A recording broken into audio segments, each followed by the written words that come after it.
آپ کا ایک آنسو اگر اللہ کے سامنے گرا ہے تو اسے بہت غور سے سنیے۔ آخر کیوں فرشتوں نے بھی آنسوؤں کا حساب کتاب کرنے سے منع کر دیا؟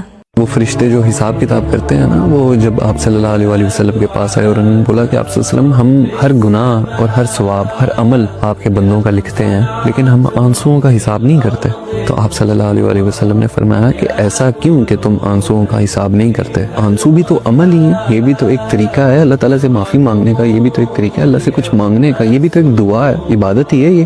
تو فرشتوں نے بولا کہ آپ صلی اللہ علیہ وسلم، آنسو جو ہے نا ان کا حساب اتنا بڑا ہے کہ ہمارا سارا حساب کتاب خراب ہو جاتا ہے۔ کتنا بڑا ہے؟ ایک آنسو کا کتنا ہی حساب ہوگا؟ بولا کہ ایک آنسو ہے نا، اگر انسان کی آنکھوں سے گرے تو اس کا حساب ایسا ہے کہ جہنم کی آگ، جتنی بھی آگ ہے نا، اس پر حرام کر دی جاتی ہے۔ ہم ایسا حساب نہیں کر سکتے، یہ حساب کتاب کرنے کے لیے اللہ تعالیٰ کا ایک اور نظام ہے، یہ ہم نہیں کر سکتے۔ اتنا مشکل حساب ہے ایک آنسو کا کہ ہم یہ کر ہی نہیں سکتے۔ تو جو شخص اپنا دکھ اللہ کو بتاتا ہے، اللہ سے دوستی اس نے لگائی ہے، اپنی خوشی بھی اس کو بتاتا ہے، اپنا دکھ بھی اس کو بتاتا ہے، تو اس انسان سے بہتر انسان کون ہے؟ ممکن ہی نہیں ہے کہ کوئی اس سے بہتر ہو۔